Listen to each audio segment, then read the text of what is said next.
वळतोय पुढच्या महत्त्वाच्या बातमीकडे। राज्यातील शेतकऱ्यांना लवकरच कर्जमाफी मिळण्याची शक्यता आहे। सरकारने तशा हालचाली देखील सुरू केल्यात। शेतकरी सन्मान योजनेपासून वंचित शेतकऱ्यांना कर्जमाफी देण्याची सरकार तयारीत असून लवकरच तसा निर्णय होणार आहे।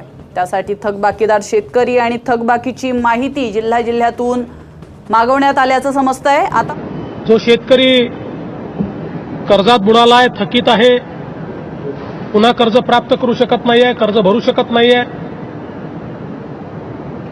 अशा शेतकऱ्यांना कर्जमाफी करण्याच्या संदर्भातला निर्णय आम्ही घेतला। हा जो निर्णय घेतलेला आहे, मी यापूर्वी देखील सांगितलं होतं की राज्य सरकार एक ऐतिहासिक निर्णय घेत आहे आणि माझा दावा आहे की राज्याच्या देशाच्या इतिहासातला सगळ्यात मोठा निर्णय राज्य सरकारच्या माध्यमातून आज घेतला जातोय। केरळमध्ये 2,13,000 रुपये आहे, आंध्र प्रदेशात 1,23,000 रुपये, पंजाबमध्ये 1,19,000 रुपये, तमिळनाडूत 1,15,900 रुपये आहे, कर्नाटकात 97,200 रुपये आहे, तेलंगणात 93,500 रुपये आहे, हरियाणामध्ये 79,000 रुपये आहे, राजस्थानमध्ये 70,000 रुपये आहे, महाराष्ट्रात ते 54,000 रुपये आहे, 54,700 रुपये। म्हणजे हे मी याकरता सांगतोय की जर आपण एकूण कर्जमाफीचा क्वांटम बघितला तर त्यातनं आपल्या लक्षात येईल या सगळ्या राज्याच्या तुलनेत घरटी कर्ज हे महाराष्ट्रामध्ये कमी आहे। या सगळ्या राज्यांमध्ये महाराष्ट्राच्या दुप्पट जवळपास घरटी कर्ज हे त्या ठिकाणी शेतकऱ्याच्या डोक्यावर आहे। आणि आतापर्यंत ज्या काही कर्जमाफी झाल्या त्या कर्जमाफीच्या संदर्भातला देखील आढावा आम्ही घेतला तर आपण बघितलं तर केंद्र सरकारनं जी संपूर्ण देशाकरता कर्जमाफी केली होती ती 72,000 कोटीची होती, पण नंतर ती कमी झाली आणि 52,000 कोटीची झाली। महाराष्ट्रामध्ये यापूर्वीची जी कर्जमाफी झाली होती ती 7,000 कोटी रुपयाची कर्जमाफी झाली होती।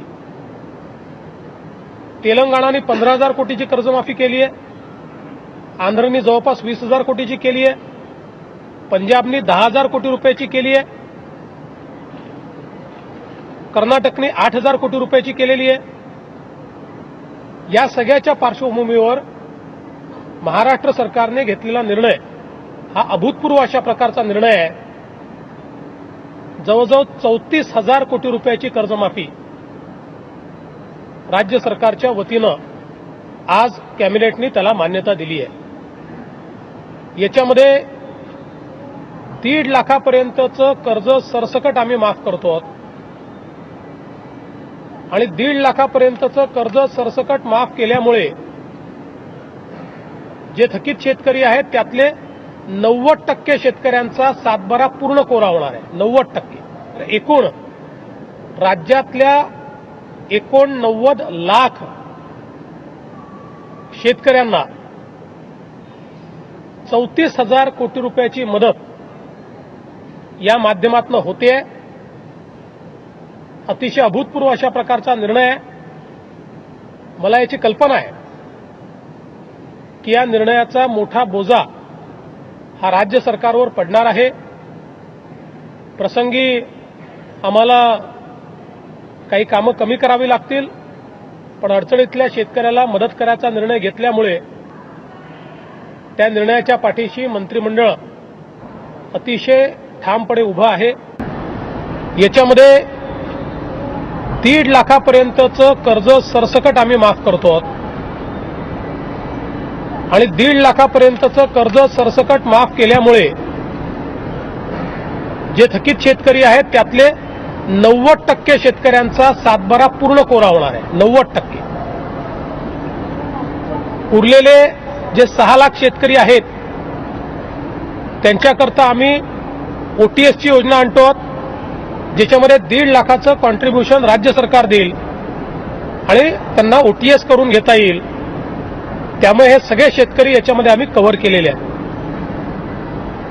यासोबत ज्या शेतकऱ्यांचं कर्जाचं पुनर्गठन झालं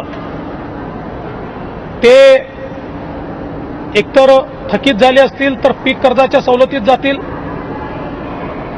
मध्यम मुदतीच्या कर्जामध्ये जे गेले आहेत ते त्याच्यामध्ये जातील, कारण हे कर्ज माफ करत असताना पीक कर्जासोबत टर्म लोन ज्याला आपण म्हणतो मध्यम मुदतीचं कर्ज हे देखील आम्ही या ठिकाणी रद्द करतो, माफ करतो. त्याच्यामुळे पुनर्गठित थकीत जे आहेत किंवा मध्यम मुदतीत गेलेले आहेत त्यांना देखील या ठिकाणी या कर्जमाफीचा उपयोग होणार आहे. हा जर आपण हिशोब लावला तर एकूण 40 लाख शेतकऱ्यांचा सातबारा कोरा होणार आहे.